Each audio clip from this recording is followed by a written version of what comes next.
Easter. And I'm sure all of us can feel that high, holy vibration all around us, rising up in us. There has been an elevated energy around this time and this season since prehistoric times, when people celebrated the equinoxes and the solstices as sacred times. In fact, Easter began as a pagan festival. It was named after the goddess of spring, Ostera, or Istra. And it has been a celebration of spring and new life long before the advent of Christianity. But even today, Easter is a celebration of spring and new life, with all the colorful Easter eggs and the baby chicks and the lilies and the tulips that all represent the fertility of the female. And in Europe, in the European traditions, ancient and today, it is the bunny. And I know Reverend Kim will be happy to hear it. It is the bunny that is known as the Easter hare, that because of its amazing reproduction potential, wins the race every time as the number one symbol for new life and rebirth. And in the Neolithic times in Europe, hares were buried in ritual fashion alongside of humans. And archaeologists have interpreted this as a religious ritual, with the hares representing rebirth after death. So, if you've been feeling extra fond of your chocolate Easter bunny this year, no worries. You have thousands of years of European tradition backing you up. And then there's Passover that just began last Friday, and it adds so much to the high holy energy and vibration at this time. And as most of us know, Passover is a major holiday, major Jewish holiday that celebrates the exodus of the Israelites from slavery in Europe. In Europe? Was it Europe? No, it's Egypt. But somewhere over there, they were enslaved and they got out of it. And that was thousands of years ago, too. And, of course, in the Christian religion, Easter is a celebration of the resurrection of Christ Jesus that occurred thousands of years ago. Now, as we said, last Sunday when we were focusing on Palm Sunday, that often when we observe the religious traditions that are not necessarily our own, that those observations can actually help us to take a deeper look at ourselves as a spiritual being living in a spiritual universe, and to become more aware of our inseparable oneness with each other, and our oneness with life, and our oneness with the one Creator that is far beyond any interpretation. So Easter, as a celebration of the resurrection of Christ, is powerful. And if we let it, it can take us far beyond an historical event. It can have a profound and lasting effect on our awareness of the Christ within us. In Science of Mind, we read, to think of Jesus as being different from others is to misunderstand his mission and purpose in life. He was the way, and he proved it.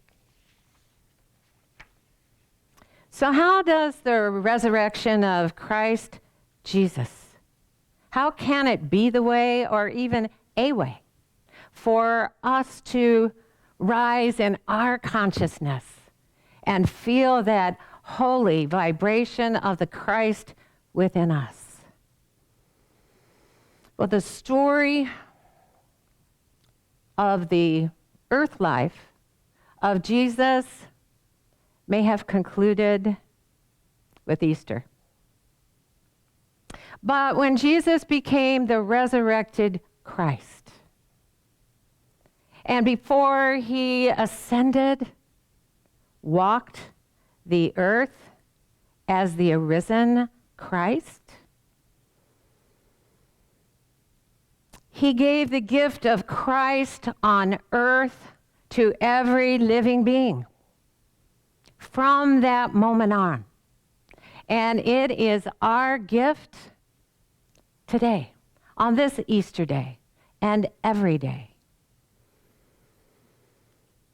Now, often at this time of year, I like to mention the crucifix that is hung over every door. It's inside every room, in every room at Genesis Hospital.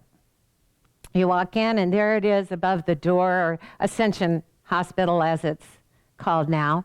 But as many of us know, the hospital is a combination of St. Joseph's Catholic Hospital and Flint Osteopathic Hospital. And the crucifix comes from St. Joe's. And what always catches my attention, and I feel so happy when I see it, is the pewter image of Jesus and where it's positioned on the wooden cross. The hands don't appear to be nailed to the cross the way they do in most other crucifixes. In fact, they're above the crossbar on that cross, absolutely unattached to it. As if to say, nails? What nails? I'm not a man nailed to the cross. I am the resurrected Christ. In the way of transformation, we read that the nails represent that which would hold us stuck on this horizontal plane of the body and time, and nail our feet to the ground, to this world. The world seeks to nail us down by insisting that we think with it and react to it. Yet, like that of Jesus, the crown of our head is forever heavenward. And we are free to receive the love of God, no matter what might be going on in our life, by choosing only loving thoughts. And by looking gently, as Jesus did, upon everyone and every event, even the crucifixion, and seeing only perfect innocence. In A Course of Love, these words are attributed to Jesus. The nature of life changed with the resurrection. You who have come after me are not as I was, but as I am. I am the resurrection and the life. So are you. Which brings us to the title of today's talk, Rise Up in Me.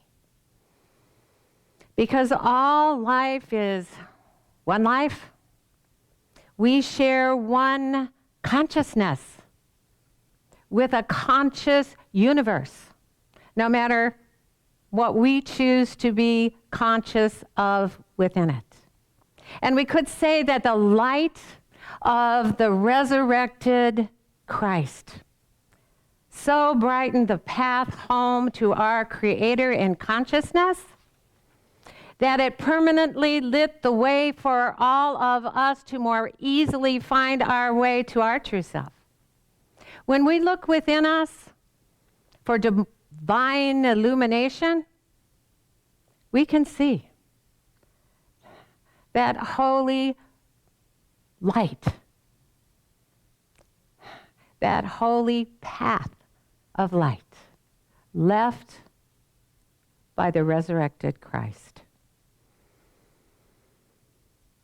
Science of Mind tells us Jesus saw the road back to God, and he took it.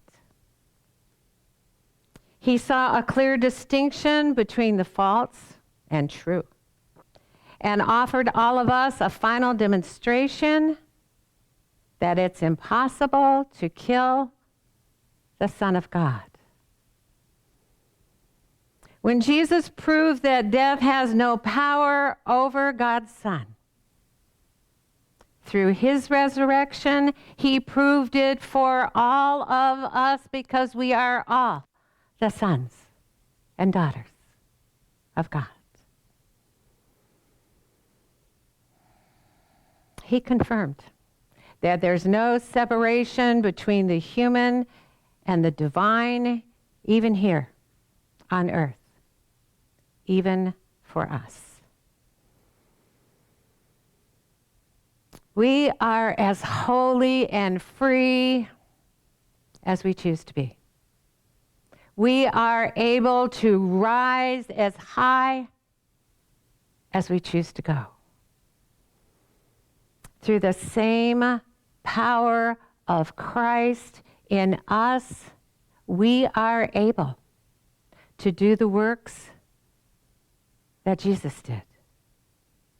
We read in the book of John, timeless truth, I tell you, whoever believes in me, those works which I have done, he will also do. And even greater than these things he will do, because I am going to my Father. And I am lighting the way for your resurrection and your transformation.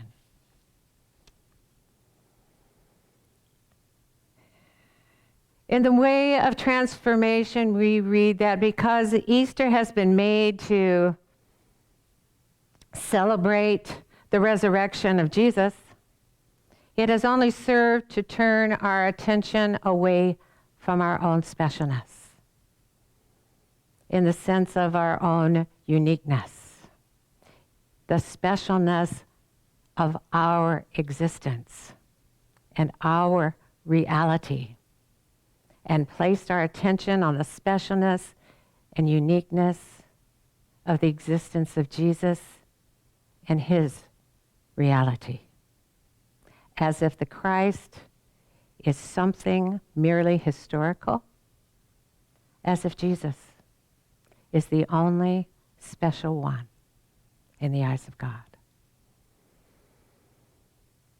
A Course of Love tells us you must see the link between resurrection and the birth of the God-man on earth. Today, as we feel so much love and gratitude for Jesus, and the life he lived on earth because he lived every word of his teachings. It's important for us to remind ourselves that though he showed the way, he was not taking the journey for us because he could not take it for us. We're told in the way of transformation that no one is going to save us. No one is going to rescue us. That it is between us individually and our God.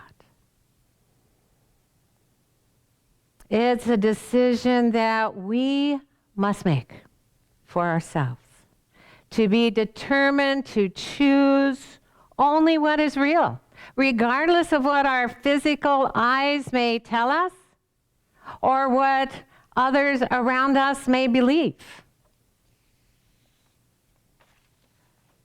What makes it so difficult is that we have accepted into our mind that this world is real, more certain, more undeniable, and more essential than our divinity.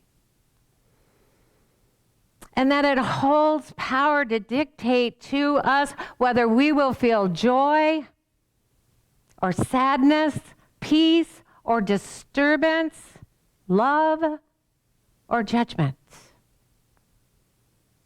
We can choose, if we want to take the message of the resurrection of Christ Jesus that occurred in time, a long time ago, and make it a symbol of our own life today, assimilate it into our life today. In the way of transformation, we read, you can choose to awaken from the uselessness of separation, the uselessness of victimhood, and the uselessness of weakness. And you can choose to accept the empowerment of becoming responsible for this dimension of creation, the empowerment of deciding to walk the earth as the arisen Christ.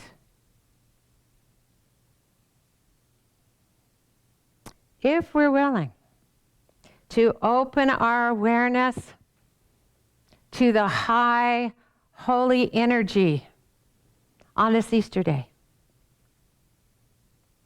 and let our divinity rise up in us, we will recognize that we have the power as well to celebrate and accept our resurrection as the living Christ.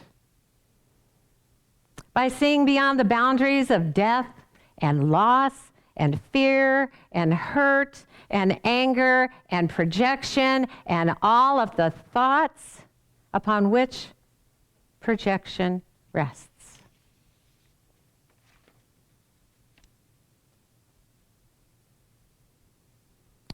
The way of transformation tells us Easter is for you, not for me. Therefore, make no pilgrimage to me. Make a pilgrimage to the heart of yourself by looking upon all that you see this day and seeing its beauty and harmlessness. And by knowing that you are looking out through the eyes of the arisen Christ. You are that one who, with me, has overcome the world. As the powerful energy of our holy divine self rises up in us, we will rise in consciousness above a world of duality.